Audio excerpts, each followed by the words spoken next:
So I'll give a little bit of background about myself. These are the two organizations that I run and operate, but a little bit of history before myself, how I got into this. I got into business consulting kind of out of, like, I guess a pure accident, really. I worked for two international franchise companies at the time, and so I was able to work with businesses within that company structure and help them be more profitable and successful. And a lot of those different business owners also owned other businesses. So what ended up happening, just out of happenstance, is they're like, we like you, you're doing a great job here for us, can you help me with this other business on the side? And so I really kind of fell into it by mistake. And as I got more and more disgruntled with the corporate world, the last job that I had, I was an executive for H&R Block. You can imagine how disgruntled I was working for them at times. No pun intended, right, for the tax folks in the room. But I was able to just make a break from that and thought, well, let's do some consulting on the side. Let's work with the people that I've worked with in the past and some of the business owners that they know while I look for another job. And that was about 7 years ago or 7.5 years ago, and I've never looked back. So in the meantime, I've created kind of a second business that I'll talk about in a minute. My main business is devoted business development. And you hear things like, ooh, he's a business consultant. I actually never claimed to be that. And I'll explain what that means in a minute. You hear, oh, well, there's a business coach. I never claimed to be that either, and that really even is kind of more of a dirty word out there, I think, in business. And then you hear business development or marketing type people. I believe that my company and myself are the perfect hybrid of those three things. And what I mean by that is there are different strengths that a consultant and a coach each bring. A coach can help you and motivate you and kind of give you some rah stuff, and they're typically an expert in one area, and they're going to teach you through that area. A business consultant is more about the strategy and the execution of that strategy while still holding you accountable, similar to what a coach would do. And a business development, unlike a marketing firm, is going to help you understand how your business can grow. Sometimes you can grow your business and make more profit without spending any money on advertising or marketing. Did you guys know that? Do you believe that? We have never, and I say this, it's on our website, you can hold me to it, we have never worked with a business where we couldn't help them make more money or save more money or both. And I suspect that it will always be that way, okay? So that's a little bit about devoted business development. When people ask what I do, I say I help businesses be more profitable, more successful by removing the challenges they have in their business, okay? The other thing that I do, because I believe in helping small business, is I created the Small Business Advisory Board of Minnesota.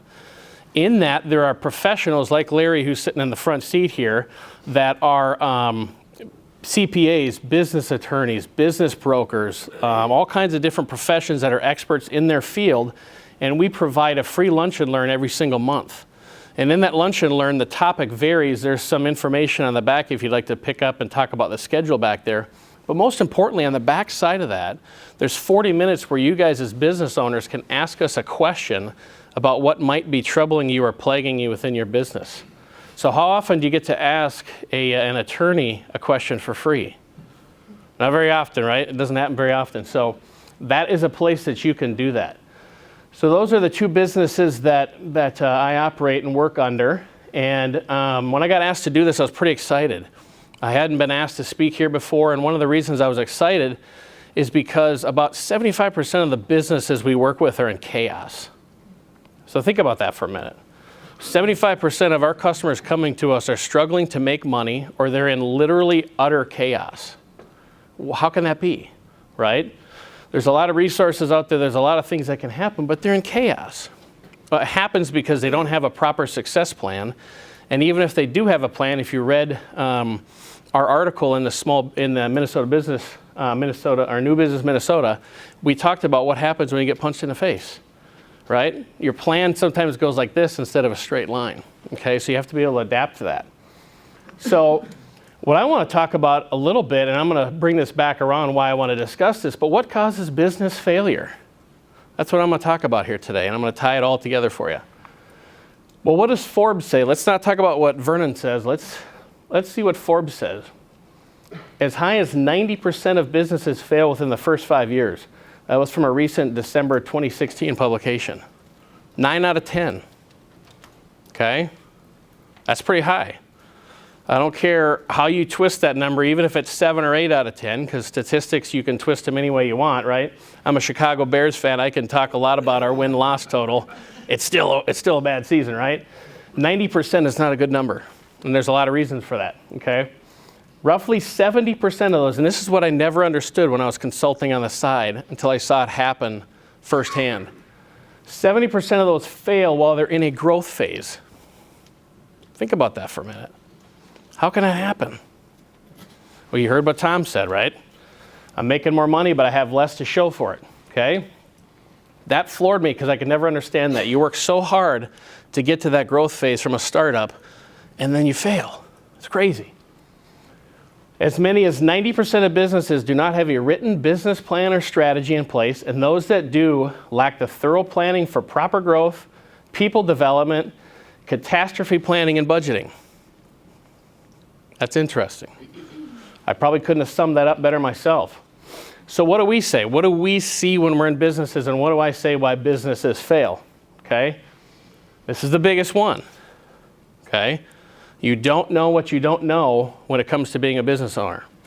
Okay? You may be the best at what you are if you're let's say you're a general contractor and you're working for a home builder forever, and you know everything about it, you think, and you're going to go out and start your own business. You don't know what it takes necessarily to be a great business owner. You know how to be an operator, okay? Experts say that there are 11 traits of successful entrepreneurs. So that's us that started a business, right? There's 11 traits of that, okay? And then we can list those later if we want. They also say there are 11 traits of successful business operators. These are the people that run your business, like a CEO or a COO. Okay, do you understand the difference? Okay, here's the kicker. Only 2 of those traits are on both lists. That's a problem if you're a startup business, right? And you're running it yourself and you're the entrepreneur. That's a big reason why businesses fail, because you don't know what you don't know, okay? So you need someone to help guide you, which is why I started the Small Business Advisory Board, because I, quite honestly, as a consultant, could not have been successful in my own business without the support of that group, okay? And neither can most businesses, okay? Can you grab me a water, Brian, from the back? Thank you. So what do you think that means in more detail? And this is the participation time. What do you think that means? When there's only 2 traits that carry over, but most small businesses start with the same guy that started it that's running it. Yes? They may not understand the customer journey. Absolutely. That's a big one. Okay? What else? Can't see the forest through the trees half the time. Yeah, you're stuck like this, right? You're in the battle. Thanks, Brian. What else? Moving too fast. Growing too fast. That is a huge one. That is a big problem. Growing too fast is a big issue, and we're going to talk about that. That's one of the other pitfalls why businesses fail. Okay? You need someone to fill in the gaps for what you're not strong at. Okay? So because you're a great operator does not mean you know how to do payroll. You're not a tax accountant. You're not a business attorney, and all those other pitfalls that businesses fall into, right? Okay? No detailed growth plan. So whenever we do a business plan, one of the first things we drill down to is understand what their long-term expectations are. And we ask them, you're going to be 2 employees now, you want to be 20 employees. And we help them nail down that growth plan. Okay? Why do you think that's important? This is the participation time again.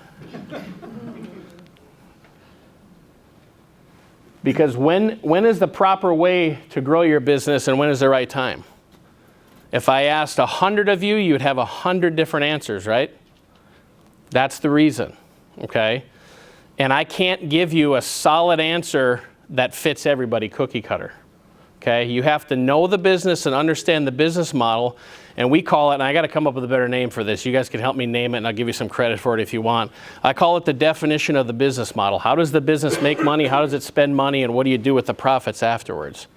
If you can't clearly define that, you will never be able to define when your business should grow and expand and when you should add staff. Okay? So it's very important. And when do you think most businesses grow? When do you think they advance and add staff and expand? Too soon. That's the right answer, but when do you think they just come up with the idea to do it? Start getting more, there's more income than it's expensive. Yeah, they start making a profit, right? Now this is great, I'm making a profit, right? What else? You won't believe the answer that I get all the time. Someone told them to. Someone said you should expand. I'm not kidding. I don't make this stuff up. I hear this stuff every day. Someone told them they should. Or even worse, they bought a franchise and they bought 5 franchise rights, right? And they only had 1 open, and even though that 1 is failing, they opened 4 more because they had to. They didn't want to get in trouble with the franchisor, right? That's crazy, but it happens because they don't know how to navigate through those pitfalls. Okay, that's why you need a professional of some sort to help you through that. Okay? Oh, I want to go back to one more thing on this. Here's another issue. We work with, you think about, name an industry that what used to be great 10 years ago and is failing now. Anybody have one? Blockbuster's a good one, right? What happened with Blockbuster? We were just talking about this the other day. What happened with Blockbuster? Netflix happened, right? So they didn't understand what was coming down in the marketplace, correct? They should have owned Netflix before Netflix happened. But they didn't have the foresight to do that, okay? We work with a lot of, and it's going to happen if you're a brewery owner, you should talk to me. I don't mean to offend your industry, hopefully you're not. But if you're a brewery owner, it's coming too for you guys, okay? So we work with a lot of pawn shops right now, pawn and retail shops. So like Pawn America here in the Twin Cities, that's one of, they're not our client, but that's one of our biggest industries that we work in, okay? And 15 years ago, they couldn't make enough money. They were trying to figure out how do we bury this money so the government doesn't get enough to pay taxes on it. Now they're dying. They're closing at a rapid rate. What happened? eBay. Craigslist, eBay, Amazon. Amazon sold 40% of the online stuff over Black Friday. Can you believe that? Okay. Do you think that cuts into their profit? Right? Did they know that was coming? They should have. What happened to the price of gold if you've paid attention to it in the last 10 years? It's settled down to a more normal number, right? They should have known that was happening. But what else did they do that restaurant owners and everybody else do?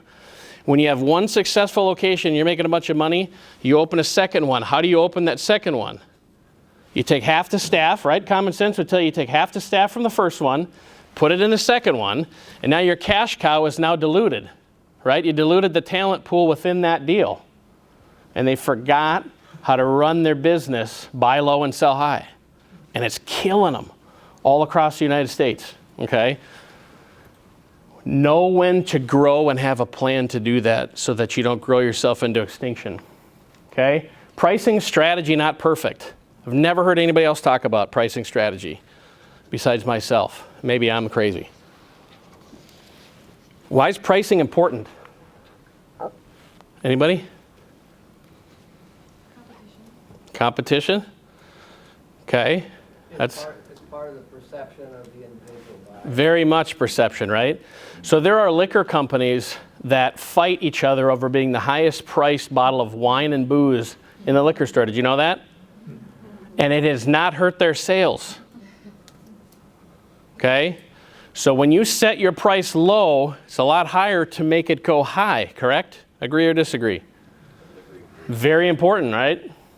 You have to understand that. Also, if you're in production, if you're creating t-shirts, you're printing t-shirts, right? And you sell every t-shirt for $10 and you make a profit of $4, great, right? You're doing well. Your net profit's $4 on a t-shirt. What happens when you double your staff? What happens when you buy a larger facility?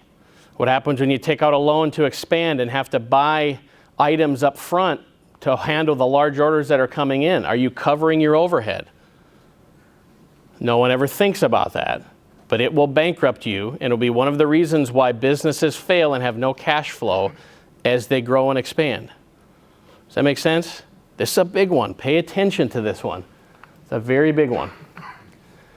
Lack of funds and capital. Okay, this is a huge one. What causes lack of funds? Overspending. Who said that? Get her a Snickers bar or something, please. Overspending. Nobody ever says that. That's perfect. I like that. What else? Receivables. What else? We'll hook you up later. Inventory? Yep. What else? Yeah, he said receivables. What else? Low profits. There's another big one. Or credit. Poor credit can be one. Who said? You say human capital? Yeah. So if you have bad operations because you took one location and went into two and your operations got worse, does that affect your profitability and your cash flow? Absolutely. So if you don't have that people development plan and that training plan, you got issues. One of the first things we look at is when we come in to provide our clients with a return on investment is how are they spending money, specifically in marketing and advertising, and is it providing return on investment? Okay? How are their operations? Are they wasteful spending? Do they even know what they're spending money on? Because I cannot even tell you how many times they don't have a clue of what they're spending money on as they continue to grow. Because some employee or somebody says you should add this service or add this, and they do. And they don't know. They're not mindful of their spending. Okay? It's a big one. Wasteful and unadvised spending, especially in marketing and advertising. This is a big one. Okay? What percentage of advertising do you think actually provides, according to studies, a return on investment?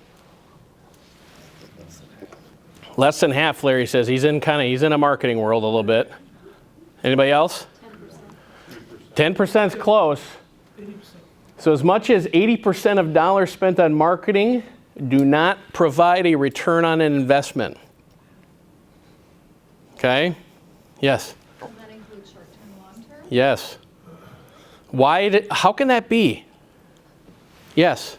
Because maybe they don't like properly track the customers, like, you know, like those came from a newspaper or print-based, those came from the internet, those came from that channel, those came from the campus, and people do not track, you know, where the customers come from. That could be, but they're talking in general. This was some marketing. It's a couple years old, this statistic, but maybe a year and a half old. But what they're saying is it's not driving business to you, okay? So I'll give you an example. One of our clients is in the pawn industry, was still advertising on billboards and in the phone book. Okay? That's an example. That's an extreme example, but it's there. Okay? There's a lot of that I see. You cannot believe what we cut out of a marketing budget when we work with clients. Okay? If you have a marketing budget to spend, you better have your key demographic defined, know where they are and what they're doing so that you can reach them. So if they're, caught within radio or, direct mail or SEO through the internet because they're searching for you, you better know that. And you better know what message, what we call the business value proposition, to get a hold of them to make them want to come in for a call to action into your business. If you don't have that, every penny you spend on marketing is wasted. And there's a lot of stuff you can do for free. Do you agree with that? Yes. Here's what I did to start my firm. I had clients on the side that I worked with, both in the other company in H&R